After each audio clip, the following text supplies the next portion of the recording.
ఓం శాంతి 29/7/2024 సాకార ఈశ్వరీయ మధుర మహావాక్యాలు. మధురమైన పిల్లలారా, తండ్రి జ్ఞాన రత్నాలను ఇచ్చేందుకు మురళి వినిపించేందుకు వచ్చారు. అందువలన మీరెప్పుడు మురళి మిస్ చేయరాదు. మురళిపై ప్రేమ లేకుంటే తండ్రిపై కూడా ప్రేమ లేనట్లే. ప్రశ్న: ఈ జ్ఞానము ద్వారా ధారణ చేసే అన్నింటికంటే మంచి స్వభావం ఏది? జవాబు: నిర్వికారులుగా అవ్వడము అన్నింటికంటే మంచి స్వభావం. ఈ ప్రపంచమంతా వికారాలతో నిండి ఉంది. వికారము అంటేనే సంస్కారహీనం. ఈ జ్ఞానం మీకు ఇప్పుడు లభించింది. నిర్వికారి ప్రపంచాన్ని స్థాపన చేసేందుకు తండ్రి వచ్చారు. నిర్వికారి దేవతలు మంచి స్వభావము కలవారు. తండ్రి స్మృతి ద్వారా స్వభావం బాగుపడుతుంది. ఓం శాంతి. పిల్లలారా, మీరు చదువును ఎప్పటికీ మిస్ చేయరాదు. ఒకవేళ చదువును మిస్ చేస్తే పదవి నుండి కూడా మిస్ అయిపోతారు. మధురాతి మధురమైన ఆత్మిక పిల్లలు ఎక్కడ కూర్చొని ఉన్నారు? భగవంతుడి ఆధ్యాత్మిక విశ్వవిద్యాలయంలో కూర్చున్నారు. ప్రతి 5,000 సంవత్సరాల తర్వాత మనం ఈ విశ్వవిద్యాలయంలో చేరుతాము అని. మన తండ్రి కేవలం తండ్రి కాక టీచరు, గురువు అని కూడా మీకు తెలుసు. ప్రపంచంలో తండ్రి, టీచరు, గురువు వేరువేరుగా ఉంటారు, కానీ ఇక్కడ ముగ్గురు ఒకే మూర్తి. కానీ ముగ్గురి కర్తవ్యం చేస్తున్నారు. అనగా తండ్రిగా అవుతారు, టీచర్గా కూడా అవుతారు, గురువుగా కూడా అవుతారు. మానవ జీవితంలో ఈ ముగ్గురు ముఖ్యులు. వారే తండ్రి, టీచరు మరియు గురువు. 3 పాత్రలు స్వయంగా వారే అభినయిస్తారు. ఒక్కొక్క విషయాన్ని అర్థం చేసుకొని పిల్లలైన మీరు చాలా సంతోషంగా ఉండాలి. అంతేకాక ఇలాంటి త్రిమూర్తి విశ్వవిద్యాలయంలో చాలామందిని తీసుకొచ్చి చేర్పించాలి. ఏ విశ్వవిద్యాలయంలో చదువు బాగుంటుందో అక్కడ చదువుకునేవారు ఇతరులకు కూడా ఈ విశ్వవిద్యాలయంలో చదవండి, ఇక్కడ చాలా మంచి చదువు లభిస్తుంది, మరియు స్వభావం కూడా బాగుపడుతుంది అని చెప్తూ ఉంటారు. పిల్లలైన మీరు కూడా ఇతరులను తీసుకురావాలి. మాతలకు మాతలు, పురుషులకు పురుషులు అర్థం చేయించాలి. చూడండి, వీరు తండ్రి, టీచరు మరియు గురువు కూడా ఈ విధంగా అర్థం చేయిస్తున్నామా లేదా అని ప్రతి ఒక్కరూ తమను తాము మనస్సులో ప్రశ్నించుకోండి. వీరు సుప్రీం తండ్రి, సుప్రీం టీచర్, సుప్రీం గురువు కూడా అని ఎప్పుడైనా తమ బంధుమిత్రులకు, సకులకు తండ్రిని గురించి అర్థం చేయించారా?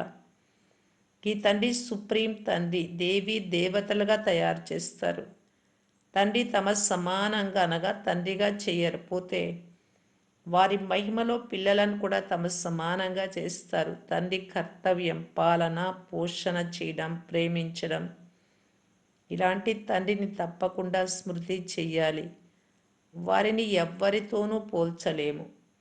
గురువు ద్వారా శాంతి లభిస్తుంది అని చెప్తారు, కానీ వీరు విశ్వానికి యజమానులుగా తయారు చేస్తారు. నేను సర్వాత్మలకు తండ్రి అని ఎవ్వరూ చెప్పరు. సర్వాత్మలకు తండ్రి ఎవరో ఎవ్వరికీ తెలియదు. ఒకే బేహద్దు తండ్రిని హిందువులు, ముస్లింలు, క్రైస్తవులు అందరూ గాడ్ ఫాదర్ అని తప్పకుండా అంటారు. బుద్ధి తప్పకుండా నిరాకారుడి వైపుకే వెళ్తుంది. ఇది ఎవరు చెప్తారు? గాడ్ ఫాదర్ అనే ఆత్మయే చెప్తుంది. అందువలన వారిని తప్పకుండా కలుసుకోవాలి కదా. కేవలము తండ్రి అని అంటూ వారిని ఎప్పుడూ కలవకపోతే వారు తండ్రి ఎలా అవుతారు? ప్రపంచంలోని పిల్లలందరికీ ఉన్న ఆశను వారు పూర్తి చేస్తారు. శాంతిధామానికి వెళ్ళాలి అనే కోరిక అందరికీ ఉంటుంది. ఆత్మకు ఇల్లు గుర్తుకొస్తుంది. రావణ రాజ్యంలో ఆత్మ అలసిపోయింది. ఆంగ్లంలో కూడా ఓ భగవంతుడా తండ్రి, ముక్తిని ఇవ్వండి అని వేడుకుంటారు. తమో ప్రధానమవుతూ పాత్ర చేస్తూ చేస్తూ శాంతిధామానికి వెళ్ళిపోతారు. మళ్ళీ మొదట సుఖధామంలోకి వస్తారు. అంతేకాని మొదట వస్తూనే వికారులుగా అవుతారు అని కాదు. ఇది వేశ్యాలయం, రావణ రాజ్యం. దీనిని రౌరవ నరకం, భయంకరమైనటువంటి నరకం అని అంటారు అని తండ్రి అర్థం చేయిస్తారు. భారతదేశంలో లేక ఈ ప్రపంచంలో ఎన్ని శాస్త్రాలు, ఎన్ని చదువుకునే పుస్తకాలు ఉన్నాయి, ఇవన్నీ సమాప్తం అయిపోతాయి.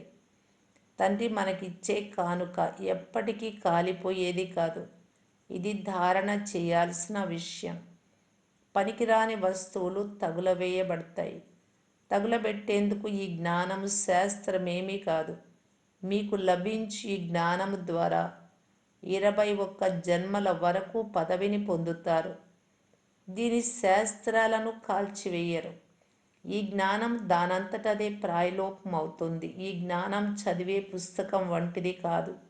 జ్ఞాన విజ్ఞాన భవనము అనే పేరు కూడా ఉంది. కానీ దానికి ఈ పేరు ఎందుకు వచ్చింది, దీని అర్థం ఏమిటి, జ్ఞాన విజ్ఞాన భవనము అంటే అనేది ఎవరికీ తెలియదు.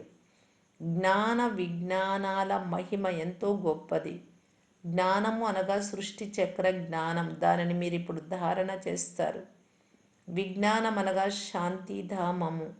జ్ఞానం నుండి కూడా మీరు అతీతంగా వెళ్తారు. జ్ఞానంలోని చదువు ఆధారంతో మళ్ళీ మీరు రాజ్యం చేస్తారు.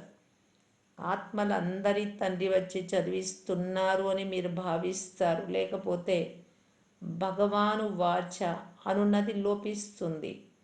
భగవంతుడే శాస్త్రాలను చదువుకొని రారు.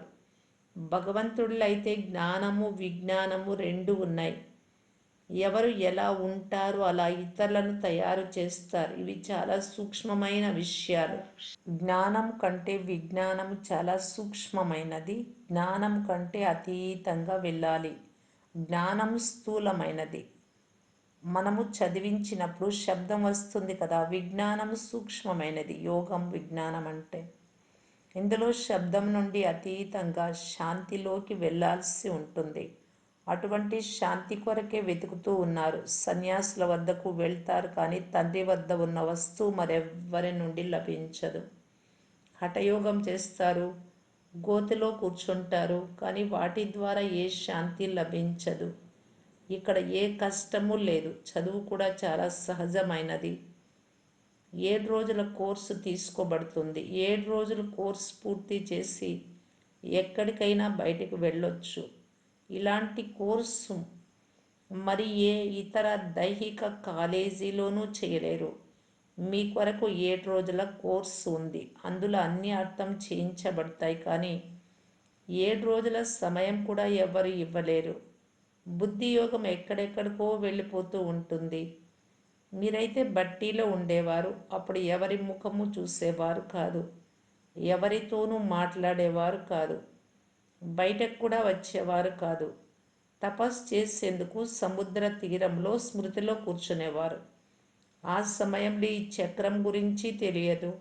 ఈ చదువు గురించి కూడా అర్థమయ్యేది కాదు. మొట్టమొదట బాబాతో యోగం ఉండాలి, తండ్రి పరిచయం కావాలి, తర్వాత టీచర్ కావాలి. మొదట తండ్రితో యోగం ఎలా జోడించాలో నేర్చుకోవాలి. ఎందుకంటే ఈ తండ్రి అశరీరి. మరెవ్వరు ఈ విషయం అంగీకరించరు. భగవంతుడు గాడ్ ఫాదర్ సర్వవ్యాపి అని అంటారు. అంతే, సర్వవ్యాపి జ్ఞానమే కొనసాగుతూ ఉంది. ఇప్పుడు మీ బుద్ధిలో ఆ విషయం లేదు. మీరు విద్యార్థులు. తండ్రి చెప్తున్నారు, మీ వ్యాపారాలు మొదలైనవి చేసుకోండి, కానీ తరగతిలో తప్పకుండా చదవండి. భలే గృహస్థ వ్యవహారంలో కూడా ఉండండి.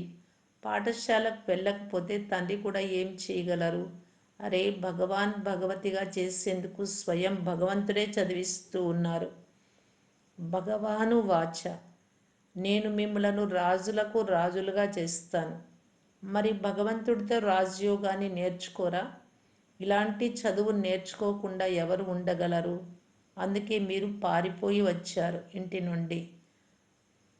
విషం నుండి రక్షించుకునేందుకంటే కామ వికారం నుండి పారిపోయి వచ్చారు. అప్పుడు మీరు వచ్చి బట్టీలో కూర్చున్నారు. ఇక మిమ్మల్ని ఎవ్వరూ చూడలేకపోయారు, కలుసుకోలేకపోయారు. అప్పుడు మీరు ఎవ్వరిని చూసేవారే కాదు. మరి మనస్సును ఎవరితో జోడించాలి? భగవంతుడు చదివిస్తున్నారు అని పిల్లలకు నిశ్చయం కూడా ఉంది. అయినా జబ్బుగా ఉంది అని, పని ఉంది అని, సాకులు చెప్తారు. తండ్రి చాలా సార్లు చెప్పగలరు. ఈ రోజులలో పాఠశాలల్లో చాలా షిఫ్ట్లు కూడా పెడతారు. ఇక్కడ చదువు ఎక్కువగా ఏమీ లేదు. కేవలము తండ్రిని మరియు ఆస్తిని అర్థం చేసుకునేందుకు మంచి బుద్ధి ఉండాలి. తండ్రిని మరియు ఆస్తిని స్మృతి చెయ్యండి అని అందరికీ చెప్పండి. త్రిమూర్తి చిత్రాలను చాలా తయారు చేశారు, కానీ పైన శివబాబాను చూపించరు. గీతా భగవానుడు శివుడని, వారి ద్వారా ఈ జ్ఞానం తీసుకుని విష్ణువుగా అవుతాము అని ఎవ్వరికీ తెలియదు. ఇది రాజయోగం కదా. ఇప్పుడు ఇది అనేక జన్మల అంతిమ జన్మ. ఎంత సులభమైన వివరణ. పుస్తకాలు మొదలైనవేవి చేతిలో ఉండవు. కేవలం ఒక బ్యాడ్జ్ ఉండాలి. అందులో కూడా కేవలం త్రిమూర్తి చిత్రం ఉండాలి. బ్యాడ్జ్ను చూపిస్తూ తండ్రి బ్రహ్మ ద్వారా ఎలా చదివించి విష్ణు సమానంగా తయారు చేస్తున్నారో అర్థం చేయించాలి. మేము రాధలాగా అవ్వాలి అని కొందరు అనుకుంటారు. కలశం అయితే మాతలకు లభిస్తుంది. రాధకు అనేక జన్మల తర్వాత చివరి జన్మలో ఈ కలశం లభించింది. ఈ రహస్యం కూడా తండ్రి అర్థం చేయించగలరు. మరే మానవ మాతృలు అర్థం చేయించలేరు. మీ సేవా కేంద్రాలకి ఎంతమంది వస్తారు? కొందరైతే ఒకరోజు వస్తే 4 రోజులు రారు. ఇన్ని రోజులు ఏం చేశారు అని వారిని అడగాలి. తండ్రిని స్మృతి చేస్తూ ఉండినారా? స్వదర్శన చక్రమును తిప్పే వారా అని వారిని అడగాలి. చాలా రోజుల తర్వాత వచ్చే వారిని ఉత్తరాలు కూడా వ్రాసి అడగాలి. కొందరు బదిలీ అవుతూ ఉంటారు. అయినా అక్కడ కూడా ఏదో ఒక సెంటర్ ఉంటుంది. తండ్రిని స్మృతి చేయండి మరియు సృష్టి చక్రం బుద్ధిలో త్రిప్పుతూ ఉండాలి అని మంత్రం వారికి లభించింది. తండ్రి చాలా సహజమైన విషయాన్ని తెలిపారు. ఉన్నవి రెండే పదాలు: మన్మనాభవ. నన్ను స్మృతి చెయ్యండి మరియు వారసత్వాన్ని స్మృతి చెయ్యండి. ఇందులో మొత్తం చక్రమంతా వచ్చేస్తుంది. ఎవరైనా శరీరం వదిలితే ఫలానా వారు స్వర్గస్థులైనారు అని అంటారు, కానీ స్వర్గం ఎక్కడ ఉందో ఎవ్వరికీ తెలియదు. అక్కడ రాజ్యం ఉండేది అని మీకు తెలుసు. అక్కడ ఉన్నతమైన వారి నుండి నీచమైన వారి వరకు, షావుకార్ల నుండి పేదల వరకు అందరూ సుఖంగా ఉంటారు. ఇక్కడైతే ఈ దుఃఖ ప్రపంచం, అది సుఖ ప్రపంచం. తండ్రి చాలా బాగా అర్థం చేయిస్తారు. భలే దుకాణదారులైనా కావచ్చు, మరెవరైనా కావచ్చు, చదువుకునేందుకు సాకులు చెప్పడం మంచిది కాదు. వారు రాకపోతే వారితో మీరు తండ్రిని ఎంత స్మృతి చేశారు? స్వదర్శన చక్రాన్ని తిప్పుతూ ఉన్నారా అని అడగండి. తినండి, త్రాగండి, తిరగండి. దేనికి అడ్డు లేదు. దీని కొరకు కూడా సమయాన్ని కేటాయించాలి. మురళి వినడానికి, ఇతరుల కళ్యాణం కూడా చేయాలి, సేవ చేయాలి. వస్త్రాలను శుభ్రం చేయవారు చాలామంది వస్తూ ఉంటారు. వారు ముస్లింలు లేక పారసీ లేక హిందువులు ఎవరైనా కావచ్చు. వారితో మీరు స్థూల వస్త్రాలను శుభ్రం చేయిస్తారు, కానీ శరీరం చాలా పాతదిగా మురికి పట్టి ఉంది. ఆత్మ కూడా తమో ప్రధానంగా ఉంది. దానిని సతో ప్రధానంగా స్వచ్ఛంగా తయారు చేసుకోవాలి అని చెప్పండి. ఈ ప్రపంచమంతా తమో ప్రధానంగా ఉంది. పతిత కలియుగంగా పాతదైపోయింది. తమో ప్రధానం నుండి సతో ప్రధానంగా అవ్వాలి అనే లక్ష్యం ఉంది కదా. ఇప్పుడు చెయ్యండి, చెయ్యకపోండి, అర్థం చేసుకోండి, చేసుకోకపోండి, మీ ఇష్టం. మీరు ఆత్మలు కదా. ఆత్మ తప్పకుండా పవిత్రంగా ఉండాలి. మీ ఆత్మ ఇప్పుడు అపవిత్రం అయిపోయింది. ఆత్మ మరియు శరీరం రెండు మలినమైనాయి. దానిని శుభ్రం చేసేందుకు మీరు తండ్రిని స్మృతి చేస్తే గ్యారెంటీగా ఆత్మ పూర్తిగా 100% పవిత్రమైన బంగారుగా అవుతుంది. తర్వాత ఆభరణం కూడా మంచి ప్రమాణంతో తయారవుతుంది. మీరు నమ్మండి, నమ్మకపోండి, మీ ఇష్టం అని చెప్పండి. ఇది కూడా ఇంత పెద్ద సేవ. డాక్టర్ల వద్దకు వెళ్ళండి, కాలేజీలకు వెళ్ళండి, గొప్ప గొప్ప వారి వద్దకు వెళ్ళి వారి స్వభావం చాలా బాగుండాలి అని చెప్పండి. ఇక్కడ అందరూ క్యారెక్టర్లెస్, సంస్కారహీనులుగా ఉన్నారు. నిర్వికారులుగా అవ్వాలి అని తండ్రి చెప్తున్నారు. నిర్వికారి ప్రపంచం ఉండేది కదా. ఇప్పుడు వికారాలు ఉన్నాయనగా క్యారెక్టర్లెస్గా ఉన్నారు. క్యారెక్టర్ చాలా చెడిపోయింది. నిర్వికారిగా అవ్వకుండా పరివర్తన అవ్వరు. ఇక్కడ మనుషులందరూ కాముకులుగా ఉన్నారు. ఇప్పుడు వికారీ ప్రపంచంలో నిర్వికారి ప్రపంచాన్ని ఒక్క తండ్రియే స్థాపన చేస్తారు. పోతే పాత ప్రపంచ వినాశనం అయిపోతుంది. ఇది చక్రం కదా. ఈ చక్రంలోని జ్ఞాన వివరణ చాలా బాగుంది. ఇది నిర్వికారి ప్రపంచంగా ఉండేది. అక్కడ దేవీ దేవతలు రాజ్యం చేసేవారు. వారిప్పుడు ఎక్కడికి వెళ్ళారు? ఆత్మ నశించదు, ఒక శరీరాన్ని వదిలి మరొకటి తీసుకుంటుంది. దేవీ దేవతలు కూడా 84 జన్మలు తీసుకున్నారు. మీరిప్పుడు తెలివైన వారిగా అయ్యారు. ఇంతకుముందు మీకు ఏమీ తెలిసేది కాదు. ఈ పాత ప్రపంచం ఇప్పుడు ఎంత మురికిగా ఉంది. బాబా చెప్పినవన్నీ యథార్థమేనని మీరు అనుభూతి చేస్తున్నారు. అక్కడ ఉండేదే పవిత్ర ప్రపంచం, ఇది పవిత్ర ప్రపంచం కాదు. కావున తమను తాము దేవతలము అనుకునే బదులుగా హిందువులు అని పేరు పెట్టుకున్నారు. హిందూస్థాన్లో ఉన్న వారిని హిందువులమని అంటున్నారు. దేవతలు స్వర్గంలో ఉంటారు. మీరు ఇప్పుడు ఈ చక్రంను అర్థం చేసుకున్నారు. తెలివైన వారు బాగా అర్థం చేసుకోగలరు. తండ్రి ఎలా అర్థం చేయిస్తారో మళ్ళీ అదే విధంగా రిపీట్ చేయాలి. ముఖ్యమైన విషయాలను వ్రాసుకుంటూ ఉండండి. తర్వాత తండ్రి ఈ పాయింట్లు వినిపించారు అని చెప్పండి. నేను గీతా జ్ఞానాన్ని వినిపిస్తున్నాను అని చెప్పండి. ఇది గీతాయుగం. 4 యుగాలు ఉన్నాయి అని అందరికీ తెలుసు. ఇది లీపు యుగం. ఈ సంగమ యుగం గురించి ఎవ్వరికీ తెలియదు. ఇది పురుషోత్తమ సంగమ యుగము అని మీకు తెలుసు.